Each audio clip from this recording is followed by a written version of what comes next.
Жамағат түзелген кезде ғана мына қоғам не істейді? Түзеледі. Және қоғам, біз әрбір салаға мұсылмандар не қылуымыз керек? Кіре білуіміз керек. Мәселен, қазір бір медицина докторымен, медицина ғылымын меңгерген адаммен сөйлесетін уағызшың бар ма? Жоқ. Физика, химиямен біреумен сөйлесетін адам бар ма? Жоқ. Философия туралы еш әңгіме айтпай қойын. Үлкен әңгімелерді қозғайтын адам туралы айтпай қойын. Біздің мына жамағаттың ана қоғаммен несі жоқ? Байланыс жоқ. Себебі мына мешіттің ішіне жамағатқа жұма күні бір оқыған адамды көрдіңіз бе келіп жүрген? Зиялы, журналист, жазушы біреуді көрдіңіз бе? Ғылыми салаларда терезесі тең, олармен сөйлесе алатын уағызшымыз жоқ, өкінішке орай. Түсіндіңіз ба? Мысалы, біздің коронный уағыздарымыз бар. Өлім,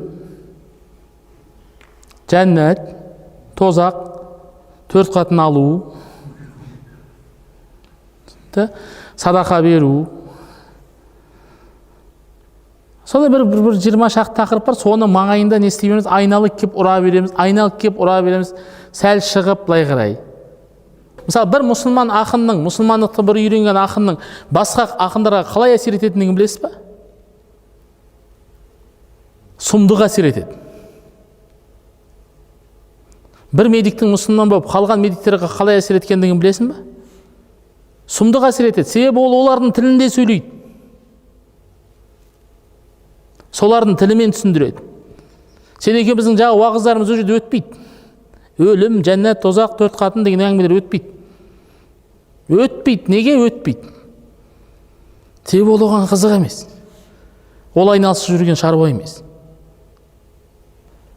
Сол үшін әлі күнге дейін Нобель сыйлығын алған мұсылман жоқ.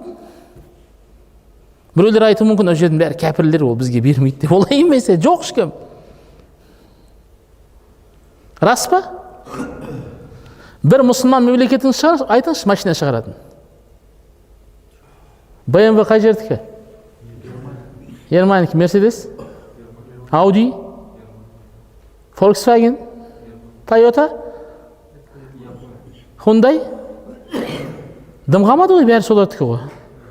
Дым қалмады ғой. Қару-жарақты тегі қойдым. Бұны ойлап таппасаң, бұнымен жұмыс істемесең, сен өмір бақи не боласың?